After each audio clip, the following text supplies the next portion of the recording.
Hey, everybody, Jen Hatmaker here, your host of the For the Love podcast. Welcome to the show. Oh, I'm so sad. Today, we are finishing up our series called For the Love of Calming the Chaos. And as mentioned in essentially every episode, I have loved it. I have loved it. This whole series to me has been soothing and comforting. It's given me this sense of like taking my foot off the gas a little bit, prioritizing respite and peace and just none of the things that naturally present themselves to us, right, as adults. That is not our ethos. Our ethos is go, go, go, grind, grind, grind, get it all done, be productive. I know that's mine for sure. And so this whole series to me has been very, not just soothing, but instructive. So we've talked a lot about how sometimes chaos comes because not necessarily from choices that we've made or we've onboarded too many things, but because we're in pain, because tragedy or heartache has found its way to our doorstep. And with it comes this just degree of chaos. It's thrown our routines into chaos, or our relationships, or even just our internal operating systems. Pain to me is baked in with a degree of chaos.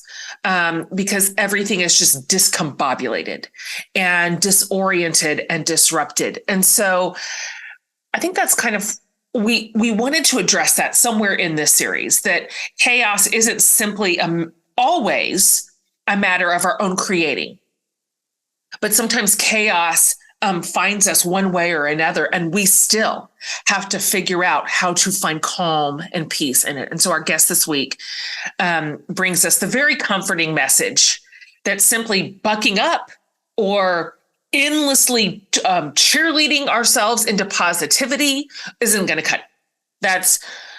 Those are band-aids that actually make suffering worse. And so she gives us permission to actively accept our sadness, and then some tools for how to process it and move it through from chaos to a place of peace. I loved basically every second of this interview. In fact, I think you'll be able to tell when you listen, like we just sort of went off the beaten path. I was so interested in what she had to say, and I was identifying so deeply with every answer.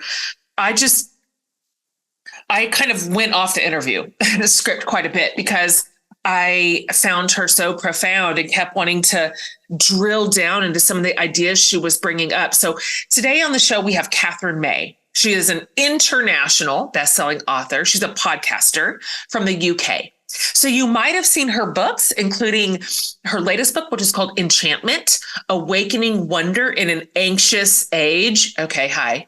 And then the book that we're primarily talking about today, which is called Wintering, The Power of Rest and Retreat in Difficult Times.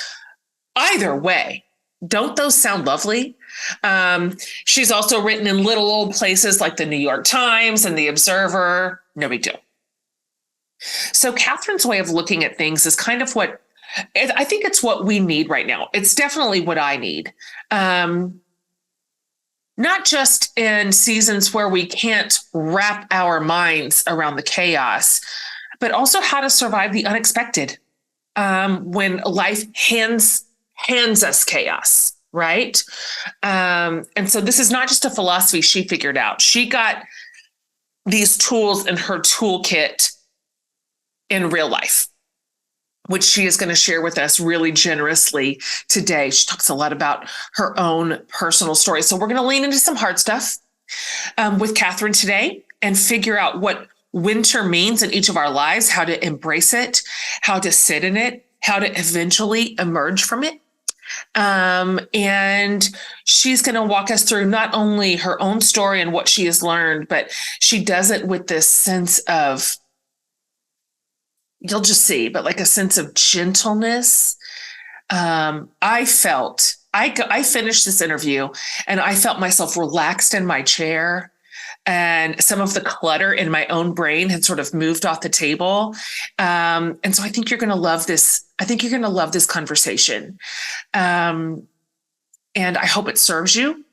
And I hope it comforts you, and I hope it meets you right where you are, because we deserve peace, every single one of us. And so without any further ado, here's my conversation with the truly enchanting Katherine May. Katherine, welcome to the For the Love podcast. I was just telling you that I have been following you for quite a while, and the podcast team and I have just been saying, let's get her on the show. Like, thank you for saying yes to our request. Oh, absolute pleasure. I'm really excited to be here. Yeah, me too. So I've already told my listeners just a little bit. I sort of high leveled who you are. And so I've got a 2-part intro question. Number 1, I would like to hear, kind of in your words, if you would, just tell everybody a little bit about you and where you are in the world and who your people are and kind of what your deal is. And then the second part of that question is just as important, which is that your bio says that you like to pickle slightly unappealing things. I need to know more about that. And I'm going to explain to you how I feel about pickling, which is universally positive. So, yes. It's good to speak to the converted. On the Thank you. Literally, Katherine, in my Facebook bio, it's like, I write words, I raise some kids, I talk sometimes, I believe pickles are a food group. That's my bio. So we are totally aligned on that fact. We're kindred. Okay, so I am a writer, and I live by the sea in Whitstable in the UK, which is on the very far southeast tip of the country. I don't have to drive very far, and I start getting a French mobile phone signal. That's kind of where we are in the country. Got it. I am. Well, what do I say about myself? I love a quiet life. I love walking. I love swimming in the sea. I love spending time with my animals. They're very important to me. Yeah. I have one son and a husband, and I don't go to many parties. That's probably all you need to know about me. And the pickling line is probably time to take it out of my bio, really, but it comes from a bit in Wintering, where I talked about my love of picking things first of all and then preserving them. Love it. And there's a bit in Wintering where I say that I found myself, I think, looking hungrily at a recipe for pickled ash keys, which are the weird seeds that hang off an ash tree. And there's something for me about getting something in a jar on my shelf that feels deeply comforting and soothing. And I love making ferments as well. I love the thing where you massage cabbage for about an hour with salt until it all goes squishy. That feels just so it's nourishing. So satisfying. It feels like I'm giving the world this amazing gift of my weird cabbage thing in a jar. I cannot tell you how much I like it. I do eat it too, and I do think everything needs a pickle on the side, right? Everything needs a pickle on the side. And I'll pickle anything. I really will. Anything. I'll make up a brine and just start rummaging around. What can I put in jars and pour this over? I've yet to meet its match. Do you also garden? I'm just beginning. So I've long been a really, truly hopeless gardener. But someone told me this year, someone tells you a tiny bit of information that shifts everything in your mind. Sure. So a few months ago, someone said, who was a really good gardener and really committed gardener, said, well, you know that 50% of everything you plant dies, right? And I was like, well, I always thought that made me a bad gardener. And so since then, I'm fully committed to it, 100% of my being.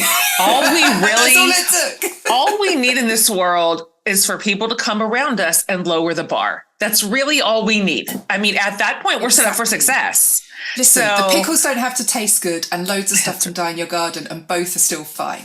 Oh, that's so marvelous. I gardened for years and that had to have been my definition, because I kept doing it. And year after year after damn year, I would plant squash because they're so beautiful and they flower so huge and they're just gorgeous. And then every year, overnight, Boom. I'd look out, I inspect my plants at night, I go to bed. The next day, they're to the ground with squash boars.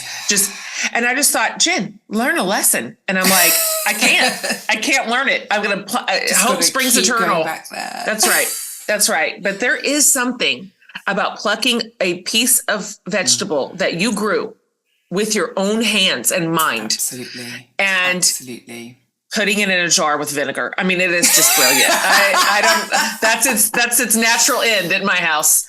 My granddad was like a great gardener, and he had this most amazing vegetable patch that like we grew like everything. Yeah, mine too. And my happiest childhood memories are going down there and like digging up the new potatoes and picking the tomatoes.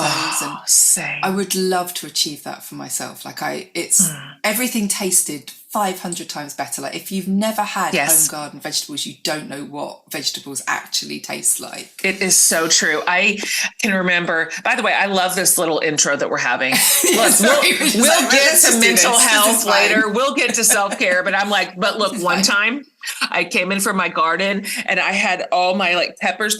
I'm in Texas. And so peppers are abundant here in our like brutal heat. And so all my peppers, they were all just still warm from the sun. And they went right into like a fresh salsa. And I think that might've been the greatest moment of my life. Honestly, I'm trying to think what has topped it. Like it just tasted so perfect. And that could have been placebo, of course. But no, they do taste better. Don't take that away from yourself. They definitely taste better. Thank you.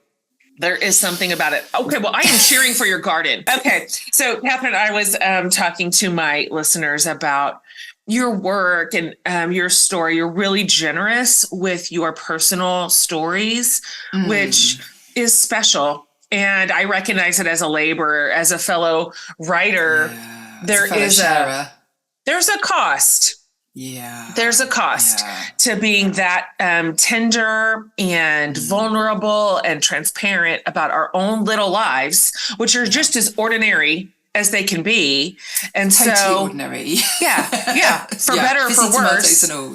That's right. It doesn't have razzle dazzle. It has a lot of sadness and suffering and failure. And so I appreciate in advance that you are willing to sort of lead us and guide us through the lens of your own experience. And so I told my listeners just the very high level view of what one of your recent winter seasons looked like, as you call it, and which is entirely relatable.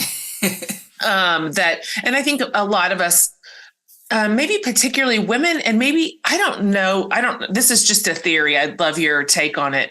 I think maybe also in a extreme way, American women, not sure. This is just interesting. But don't so much as embrace our sadness as we just try to power over it. That is not really rewarded here.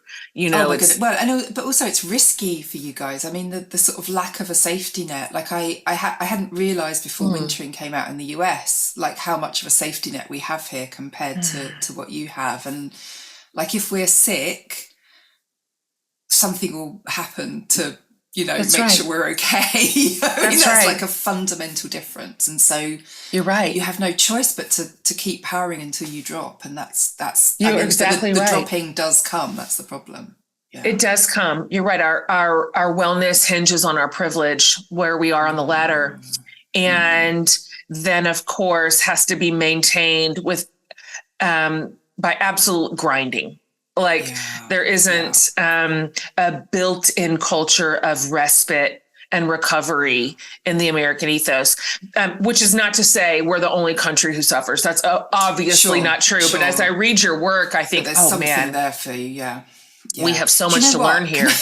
Can I tell you something by contrast? I read an article last week about in Germany, parents are entitled over the course of being parents of school-age kids to two God, this is going to make you like cry.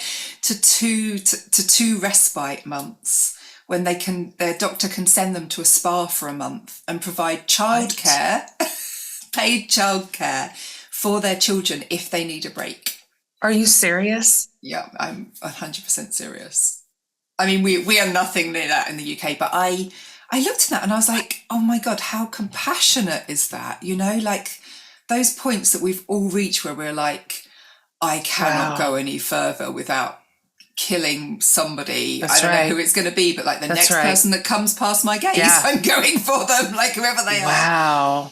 Yeah. That is a beautiful bit of information about how the rest of the world operates. And frankly, of course, this is such a US thing to say, but not only is that compassionate, it's wise, because a healthier population is good for everyone. It's good for your GDP.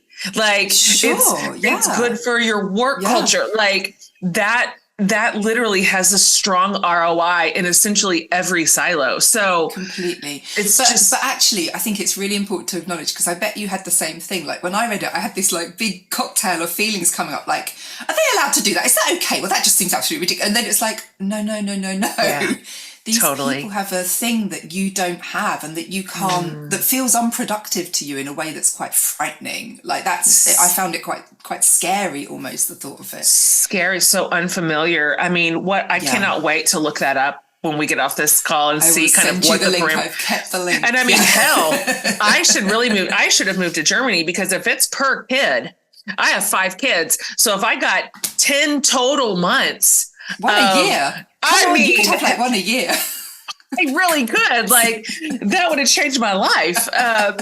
Okay. Yeah. So I wonder if you would be willing to walk us a little bit through your more recent winter season, and what that was like for you and what you were facing. I have very recently come through a dark winter.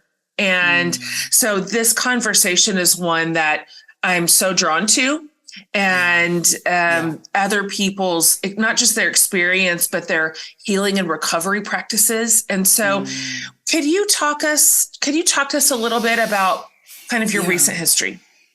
Well, I mean, gosh, I always call myself an expert winterer, because I think it's almost a rhythm through my life of these moments that come and kind of take me out of mainstream life for a while.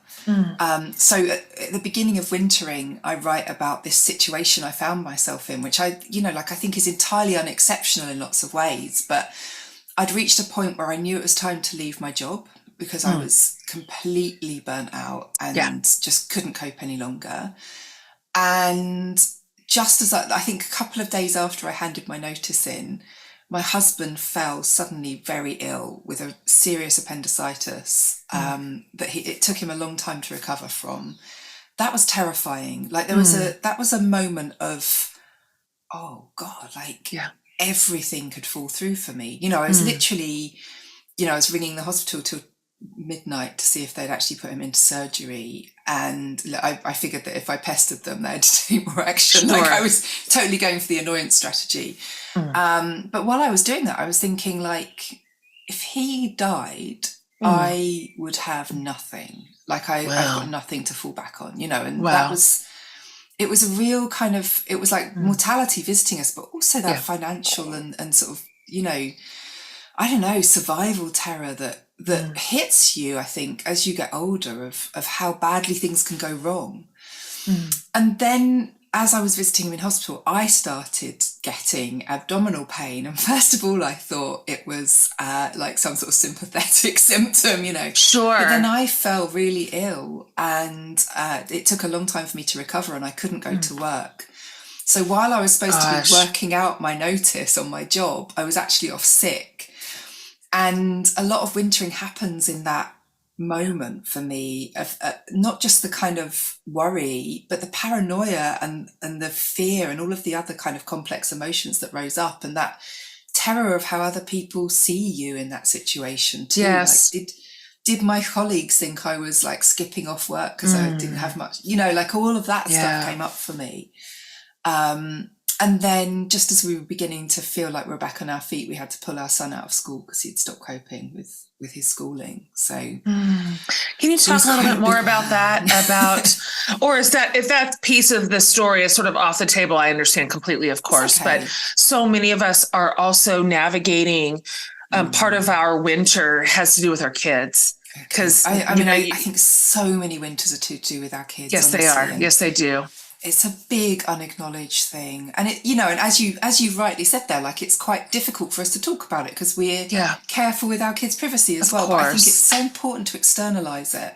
Yeah, I mean, it was just really clear that he was so stressed by school and was, you know, just in pieces every night and every morning. It was very hard to get him in. And like, after a little while of it, as a you know, we'd gone to the school for help and all this kind of thing, and they were not interested in being helpful. Got it. And after a little while, as a family, we realized we just couldn't endure this anymore. Of course. Also, that is so stressful on the home. It was impossible. Like, like, all of life was impossible. Yes. But also, like, I didn't feel like I could keep ignoring his feelings. Like, he was telling me how he felt, and he was telling me exactly what he needed. And I really didn't want to become a homeschooler, but like, we had to, because the alternative, which was what everybody advised us to do, was basically telling him to shut up and put up with it and to go to school anyway. Right. And it really struck me in that moment. And, you know, like, a lot of me wanted to do that, if I'm completely honest. Like, I wanted him to go to school so I could do my work. Did. Like, of course. But there was this revelation for me, I think, that came very suddenly of, if I teach him this now, I'm teaching it to him for the rest of his life, that this is the pattern. That was so wise. That you fall into. Like, if you are having intense feelings of resistance to a system, and actually we only found out after we'd pulled him out of school that he was being really bullied by another child, and he didn't have he was so young, like, he didn't have the capacity to tell us about it. And it was, in the end, it was another parent that told us about it, that she'd observed it. And it all kind of came out from there. But he'd felt unable to talk about it or to explain it. And he was rising up. And like, actually, to me, that's what I want him to do. Like, that's what I want to teach him, that it's not okay to be bullied. Like, it's like, So we decided to do that. And he is actually, like, a lot of people ask, he's back in school now very happily in another school. Yeah. And because, you know, like, we heard so much doom from people, like, you're never getting back into school again. Like, he'll never fit in again. He'll blah. Actually, he had, like, 9 months out of school.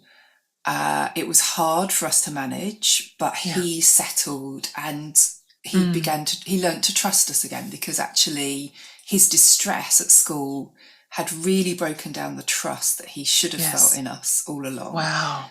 And he went really happily back to school and has been happy ever since. Lovely. Guys, summer is looking us straight in the eye, and I don't know about you, but I'm here for it. May was a doozy, and we need some recovery time. Maybe you're traveling, maybe you have a staycay in the works, but no matter what your plans are this summer, I have one thing you can treat your future self to, and that is comfy, cute shoes. Rothy's shoes are the move for literally any occasion, from being on your feet all day at work, to running errands, to heading to the airport. Their slip-on sneakers are still my original MVP, because they feel like you're walking on cushy clouds. So you better believe my Rothy's are coming with me on all the trips I have planned this summer. Rothy's happen to be the perfect shoe for any vacation destination. They have slides for the beach, flats for comfy nights out, sneaks for exploring, and of course, they're made to last. All styles are machine washable, so they keep looking great wash after wash. Bonus travel tip: if you get your Rothy's dirty during your adventures, you can clean them up easily with a little bit of clear hand soap and a damp towel while you're on the go. So for stylish and comfortable shoes this summer, shop Rothy's. Get $20, you guys, off your first purchase at rothys.com/forthelove. That's ROTHYS.com/forthelove. Let's chat about school for a second. We know that the K through 12 education is the foundation of a student's academic career, but there is one grade that sticks out above the rest. You know what it is? 9th grade. Did you know that success in the 9th grade is the single most powerful metric for predicting students' educational and career success? So this is just one of many topics we're talking about over on the all new Make Me Care About podcast, where we'll learn why ninth grade matters so much and what to do if your kiddo falls off track during their freshman year. I am super honored to be guest hosting this podcast that features the smartest superstars in their respective fields doing life-changing research and work while bringing innovative solutions to the table that help literally everyone live and grow and thrive. And just like ninth grade, we're talking about things you probably would never guess. Stuff like syringes, iodized salt, your kid's friend circle, ancient grains, garbanzo beans, digital money, so much more, you guys. You're going to walk away knowing more and definitely caring more. And you might end up feeling a little bit more hopeful too. And that's what we're here for. Listen in and subscribe to Make Me Care About wherever you get your podcasts. So there you were, both you and your husband recovering physically, Yes, that's very disorienting. Yeah. When your recovery process is physical, that is, this is the bodies that we just count on to do what they do. And so, and then you're of course, having to circle around your son. So, we're going to talk about the practices that you use to sort of heal, really. But I would love if you would talk for just a moment more about, because I know that place so very well. And I know my listeners do too, because suffering is just, it's ubiquitous. I mean, we can swap out the details, it's but normal. Yeah. It's so normal. Right at the beginning of the pandemic, which was a collective suffering, of course, that none of us have ever experienced, unprecedented. No. I lost my 26-year marriage, and to shock, like wasn't something that I thought we're losing. It was an overnight loss, and so we were. It was winter. It was the darkest winter. Deep winter. Yeah. Deep winter. And so I also found and discovered and worked really hard on the healing practices. But I would love for you to talk for just one more minute about what it feels like right there when it's just the dark night. And we're not yet, the sun is not rising yet. And the spring is not dawning yet. And because that place can feel really lonely. And it can feel Very really lonely, scary. Very despairing. Yeah. And like, for me, one of the defining parts of it is that feeling of being trapped in a space with like a window onto the outside world almost. And it seems like everybody else is carrying on and they're all fine. Yes. And you are uniquely not fine. Gosh, yes. And like, you can't, like, suddenly the pace of the world has changed and you're not part of that pace. And you're like looking at everything else happening and thinking, I'm something else at the moment. I'm other to this. And like, then there's that feeling of total isolation that comes with that sense that you are incomprehensible to other people and you cannot access their way of thinking or their world. And of course, like, that leads you to feel like you're never going to be okay again. That's right. And everything's screwed forever. And that's it now. You've royally like ruined everything, and it's over. That's right. I remember telling my my sisters and my parents, I was like, and I meant it at the time because it's such a dark night, but I was like, I'll never be happy again. Yeah. And I thought that's it. This is what I have now. I have this level of sadness. It cannot be fixed. It cannot be healed. I'll never emerge back into this world that y'all live in. Yeah. Which is is your world true. now, not mine. Like, That's I live right. in some kind of dark pit somewhere. That's right.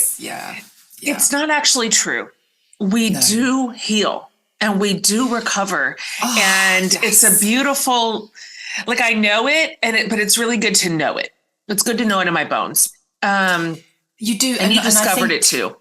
I discovered it too. And I, like, by the weird thing, I suppose, about that winter was by that time I'd been through so many others that I actually trusted. You knew it. And I knew it. And I knew that it has a kind of a narrative arc, if you Yes. like. And I also knew that you can't rush it.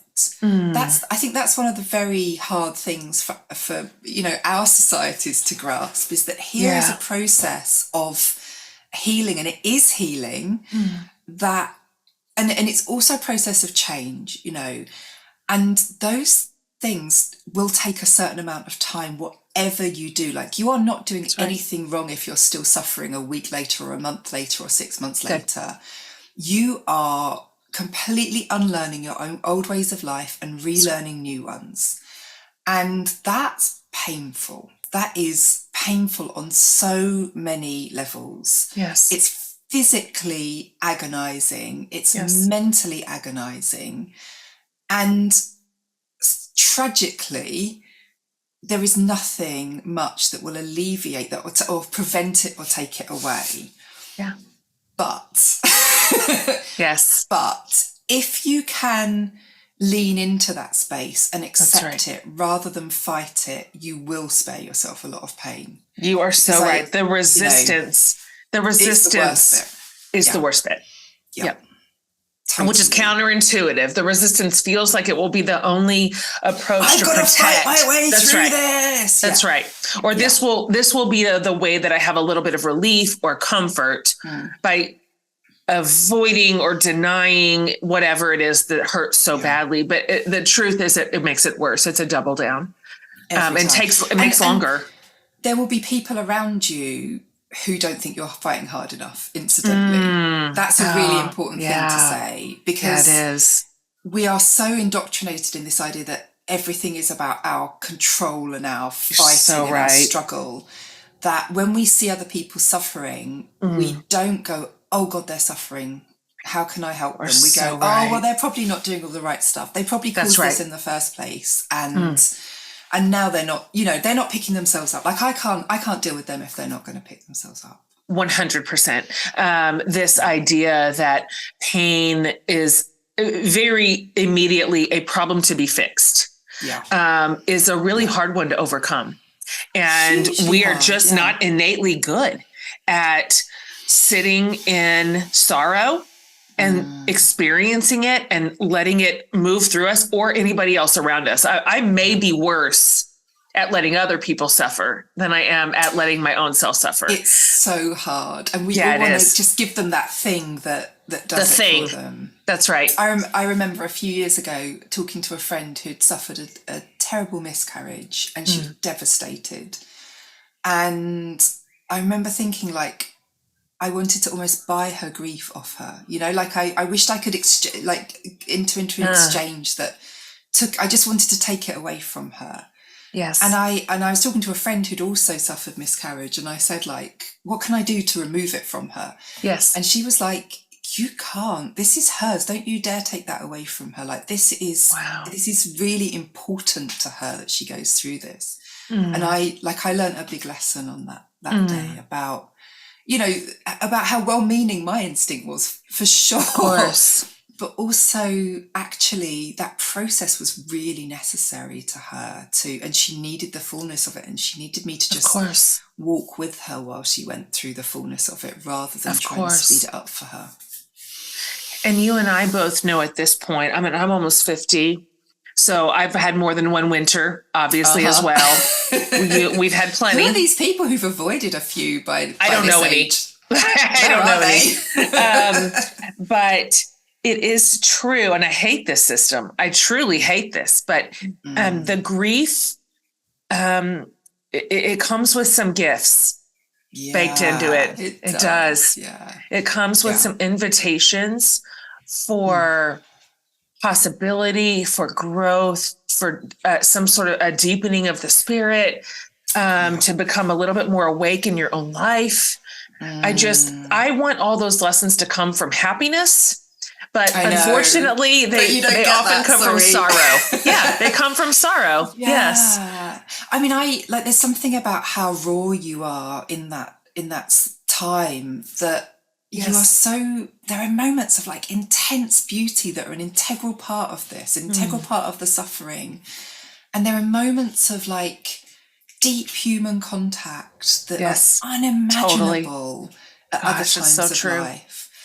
And, that I find myself profoundly open to beauty at those times. So like the Me beauty of too. music, to how incredibly moving a sunrise can be, or like that kind of feeling, to just tiny gestures that help you along with their kindness or their insight. It's a special time. One thing I know is that people who've gone through kind of major winters always seem to look back and say, do you know what? I'm like, I wouldn't have not gone through it if it didn't mean that I couldn't be who I am now. Like you almost appreciate them because the change is always necessary. That's right. And there's something about a winter that's clarifying in that it gives us clear eyes to even look at our own patterns or behaviors or responses or rhythms that are not serving us anymore. And for some reason, those are complacent in the light of day. Just those are sort of sleepy and they sort of fade into the background. But in the winter, they become really clear.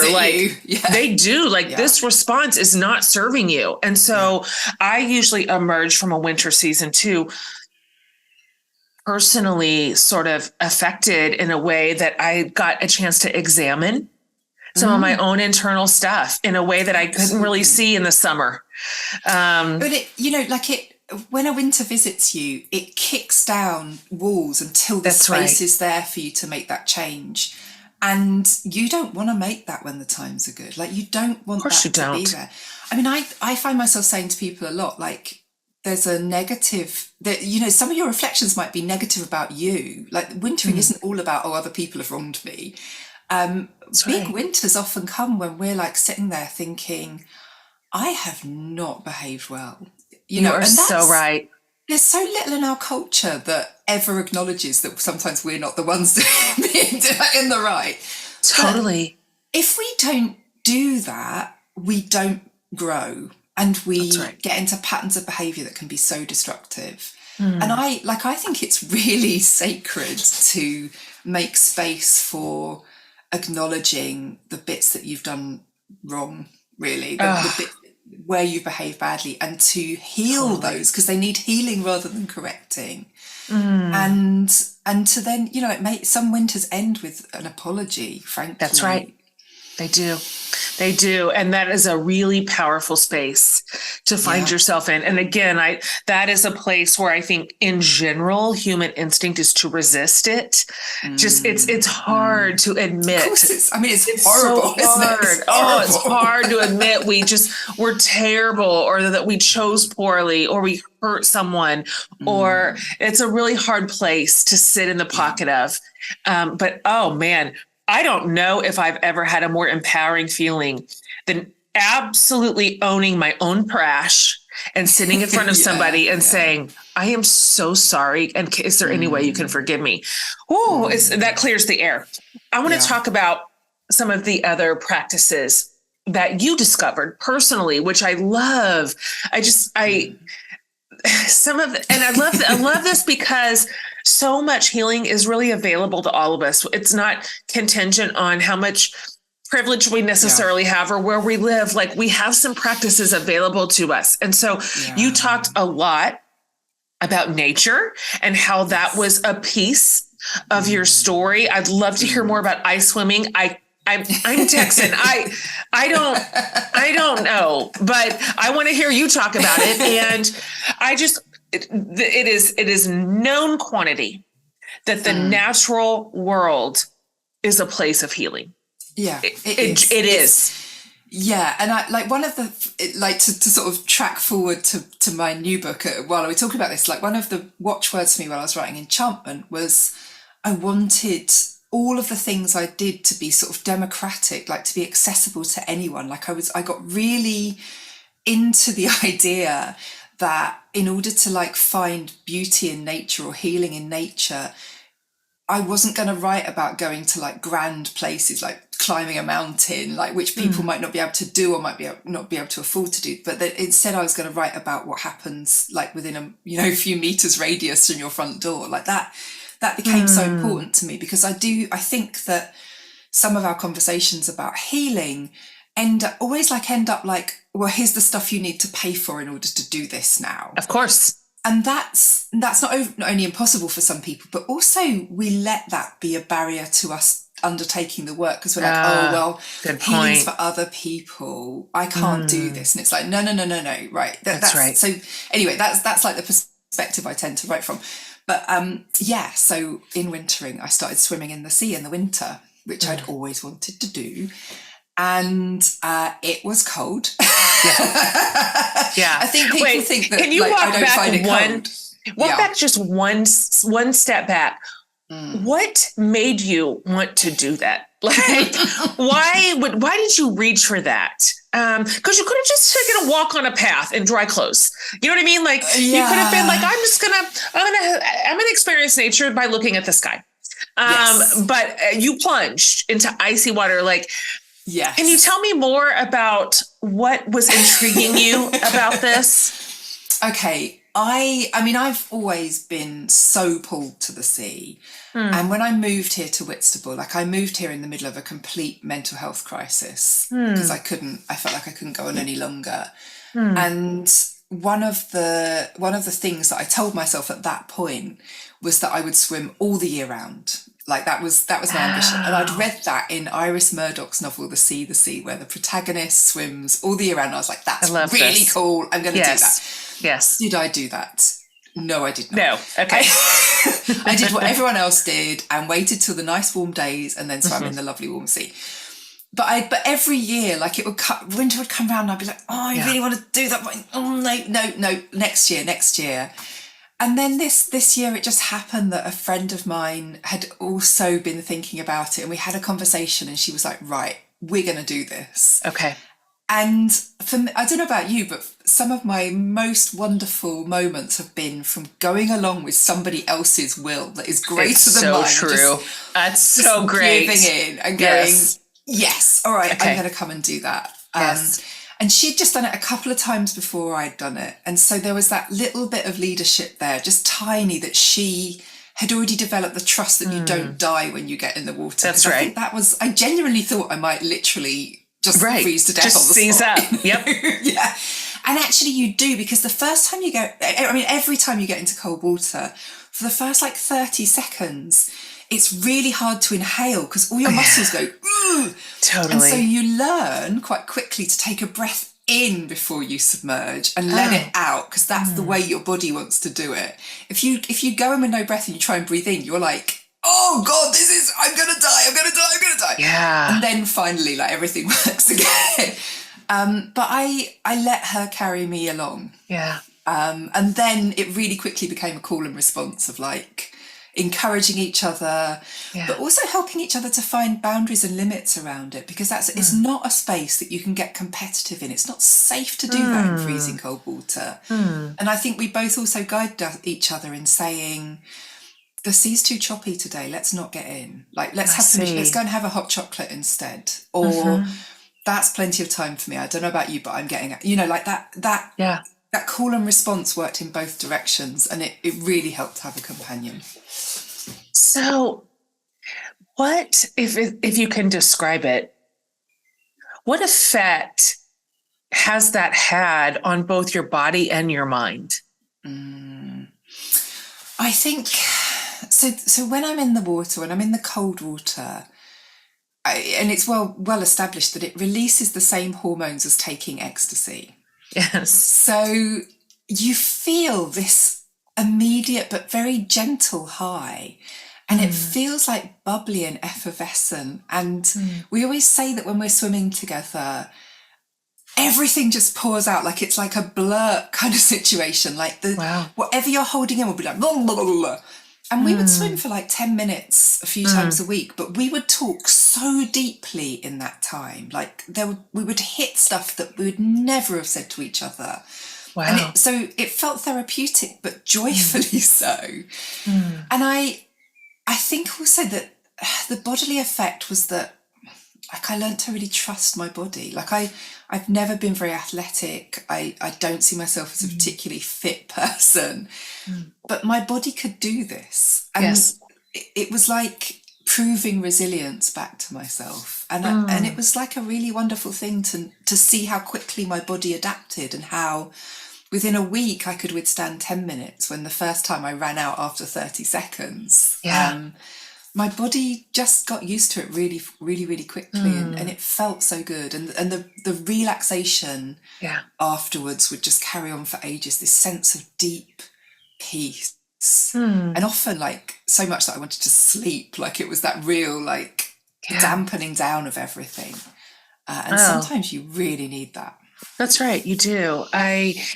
The link between mental wellness and some sort of like physical experience, and that doesn't have to be an hour in the gym.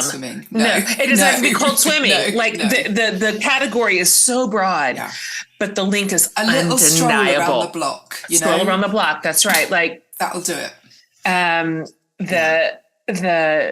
The data there is it's really unambiguous. This matters. Like our bodies in motion and in environments like that have a profound effect on the way that we feel. And anybody can do that. That's not a privilege-based opportunity. Anybody can go outside and walk up and down the street. So and I think the thing is, like, you do the thing that you choose to do. I totally get it that not everyone wants to get into cold water. Too. Like, fine, like I'm really fine with that.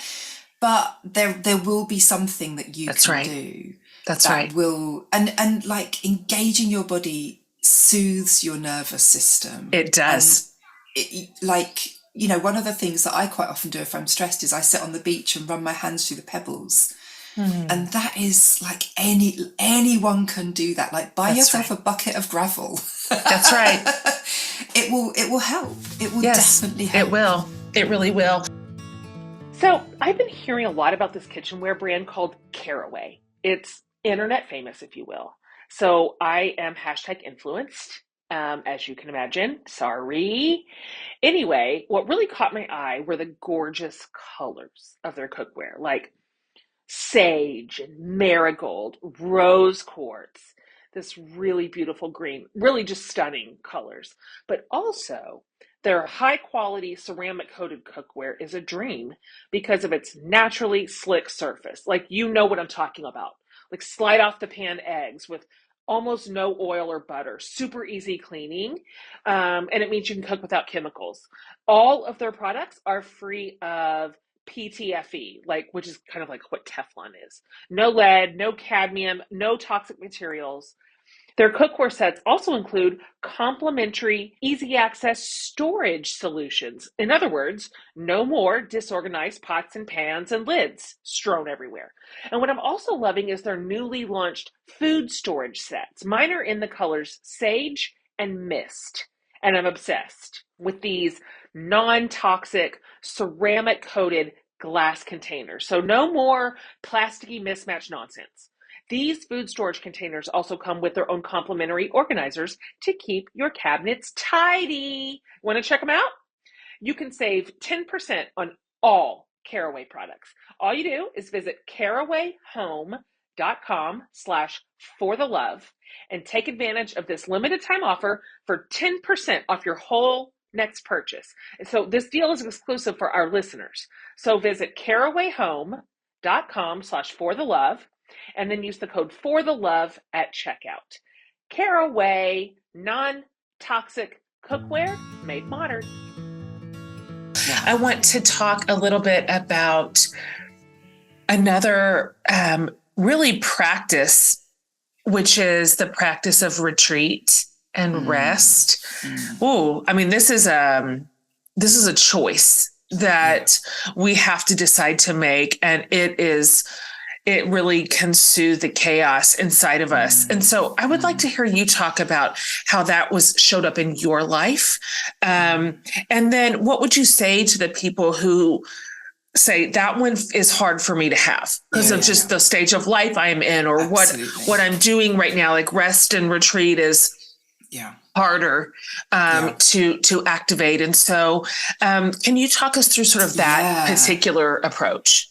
Yeah, because actually, like, it's really hard at my point in life as well. Like, I'm in that space at the moment where I can't go away for like weeks on end and not Yeah. answer the phone. You know, like that would not be okay for my family. Right.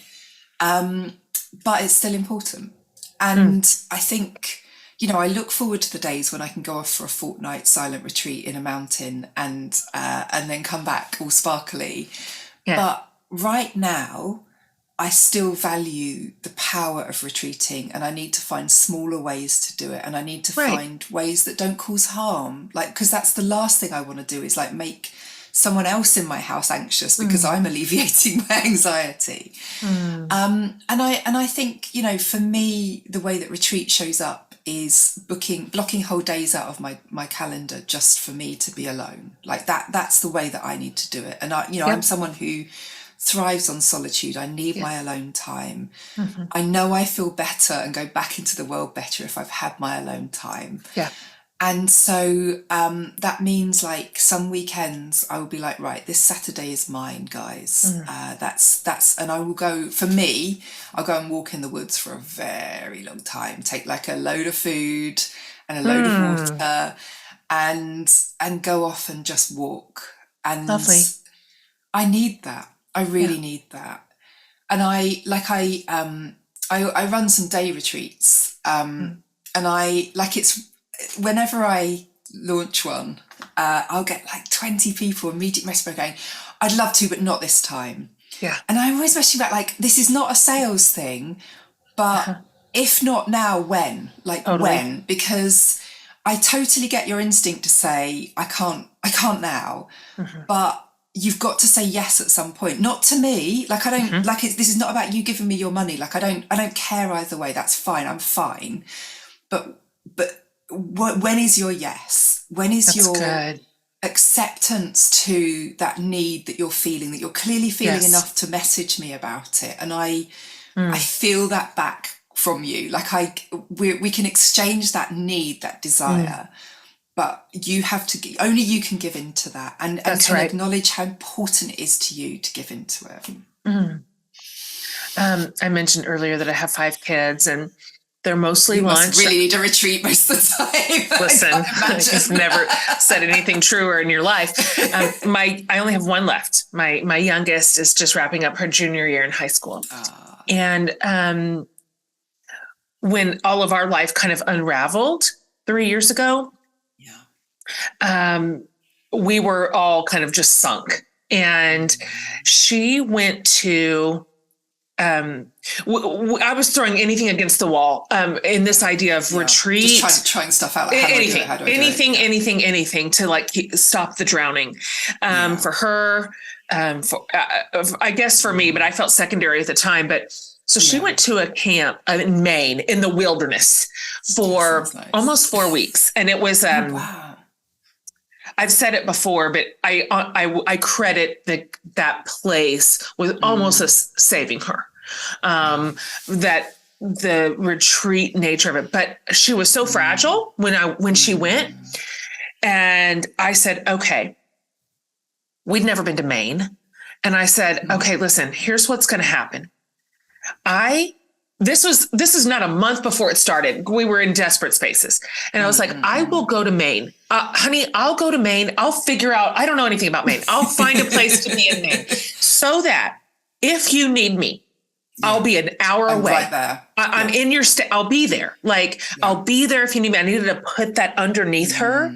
And so at the absolute last minute, I was like, where can I stay in Maine? I don't know. And of course, she was so returned to herself and restored. She didn't need me. But I spent almost 4 weeks in Maine, and I started calling it me. I called it me camp, like me camp by myself. Like I traveled by myself. I went to restaurants by myself. I read books in the park. It's beautiful. I was there last summer. It's the most beautiful. Where were you? Oh my God, I don't remember any names of places. Yeah, I went to Bar Harbor. I was by the sea anyway. Yeah, me too. I was right on the ocean, and it was so restorative. And again, I tell my community all the time, this is such an outlier story. Who can do this? I understand that it's so rare, but it's so like, yes, it is. The insight. And also, it's a signpost, isn't it? Like, it's a signpost for like how it could possibly be done. It was. And like, if you can commit to that for a day or two, that's right. Like, that will do something without a doubt. Yes, it will. It's not. It's that is the truth of it. That there is something restorative about the rest and the solitude. For me, I'm an introvert, and I crave aloneness. That's never bothered me. In fact, I need it. I love it. I love it so much. So much say. Love to be in my house by myself. I love it. But I also think sometimes you can retreat as a group, like as a family. Sometimes you just need to like cut yourself off from everybody else as well. Like that can Great really point. help too. Great point. Like just pull off your family hamster wheel and like, come over here. We're not going to do clubs. We're not going to do we're going to say no to social events. We're not going to, That's good. And we're just going to spend a weekend in the house or away from the house, watching TV and eating popcorn. It's lovely. And letting the world go by. And that's what we're going to co-soothe that way. Like, I think that can really work too. Co-soothe. What a great term. One last question here, Katherine. I would just love any parting words from you on wintering in general, knowing for sure people listening are in it. They're in it. They're in the middle of it. They're not whatever it is. What would you like them to hear or know for people that are in the season right now? So you're not alone. You feel very alone, but you're actually part of a massive community of other people who are going through the same thing as you, but maybe for different reasons. And there's this incredible bond between all of you that might not be obvious, but you can trust this space and you can trust your sadness. It's telling you something and you don't have to run away from it. You can be sad. You can handle being sad. What you can't handle is pretending not to be sad and being sad anyway. And I think the final thing I'd say is like, look for beauty in that space. And that's what my new book Enchantment's about. It's like reacquaint yourself with your gut feeling that leads you towards stuff that you find beautiful and fascinating and awe-inspiring, and let yourself be comforted by those things, because the comfort will show itself to you, and it's none of your business to deny that. Your responsibility is to be comforted where you can find it. That's beautiful. Thank you. Okay. Everybody, listen, I will have links to absolutely everything Katherine has written and done. All things, Katherine, I will link for you so you don't have to go track them down, including your latest book, which is so beautiful and lovely. You've just given us so many tools for how to be a human, how to be a human in this life. Sometimes it's hard to be a human. Yeah. It's the hardest thing. It's the hardest thing. And so this is literally the last question. Everybody gets this. Every guest, every series, this is the sign off. And I would answer this however you want, Katherine. This can be earnest or it can be pickles. I mean, we get it all and it can run the gamut. I'm ready. Yeah. Okay. I borrowed this question from an Episcopal priest that I love. And this is her question. What is saving your life right now? Oh, what is saving my life right now is walking. I'm feeling the stress. Like, I've been doing lots of interviews and they're not all as high energy as this, like with a lot of interviews, I have to give the energy. That's right. And that is so depleting. So depleting. And like, that's not true with you because you come here and it's like really warm and lovely. But what I realized I needed quite soon into that process is to walk every single day, even if I don't feel like I've got time. And that is my touchstone at the moment, just knowing that for half an hour, my feet are going to pound on the ground. And I am in my head for a little while and my body is moving and there's something nice to look at. Yeah. And I just really need that right now. It's like magic. Mm. It is like magic. It's the weirdest, most low hanging fruit. So To easy. just so easy, just right back in your body. There you are. And you can keep going. Beautiful. Thank you so much for your time. No, thank you. It's been so fun. Thank you. For everything. We're just cheering for you. And I'm really grateful to have met you. So thank you again for being on the show. All right, you guys. Lovely, right? So lovely. As mentioned, if you go over to jenhatmaker.com underneath the podcast tab, I will have this episode. I will have the link. I will have all the show notes. And then, of course, I will have links to everything Katherine related. And so you can find all of it in one spot. And I hope that at some point during the course of this conversation, you exhaled a little and felt your shoulders relax just a little. You're not alone if you are in a season of winter. And I so deeply believe that your life will turn green again. So I hope you have loved this series. If you've missed a single episode, go back and pick it up. And by the way, if you haven't already, go ahead and subscribe to the show. You'll never miss one. They'll just show up week after week right into your little phone, wherever you listen to your podcast. And so this whole season has been just this lovely.